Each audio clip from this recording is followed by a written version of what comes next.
ঠাকুরগাঁও বিশ্ববিদ্যালয়ের জন্য বিদেশি বিশ্ববিদ্যালয়ের সঙ্গে ভবিষ্যতে তুলনা হয়, সেটা দুর্ভাগ্য আমাদের যে ঢাকা বিশ্ববিদ্যালয়কে আমরা একসময় বলতাম যে অক্সফোর্ড অফ দ্য ইস্ট, সেই ঢাকা বিশ্ববিদ্যালয়ের নাম কোথাও নেই।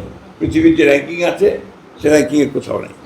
এমন দয়া করে আরেকটা বিশ্ববিদ্যালয় করবেন না যে বিশ্ববিদ্যালয়টাকে ওই নিম্ন শ্রেণীতে থাকতে হবে, এটাকে সে উচ্চ জায়গায় নিতে হবে। এটা আমার অনুরোধ থাকলো। আমি কথা বারবার জোর দিচ্ছি আপনাদের কাছে, আর আপনারা খুব দ্রুত যে অনুরোধ করবো যে আপনারা খুব দ্রুততার সঙ্গে আমাদের জায়গাটা ফাইনাল করে দেন। তার আগে বোধহয় অস্থায়ীভাবে ক্লাস শুরু হবে, ডিপার্টমেন্ট আপনার কী কী সাবজেক্ট আপনারা খুলবেন সেটা দেখবেন। আরেকটা কথা, গয়রাহ বেকার তৈরি করেন না। এম এ পাস করবে, বিএ আপনার এমএসসি পাস করবে, তারপরে চাকরি পাবে না, এইরকম ছাত্র এখানে ভর্তি করে না। সাবজেক্টও দিয়ে না, সাবজেক্ট সেগুলোই দেবেন যেন এখানে থেকে সে একটা মিনিমাম একটা জীবন চালানোর মতো রাস্তা খুঁজে বের করতে পারে, সেই সাবজেক্টগুলো দেবেন।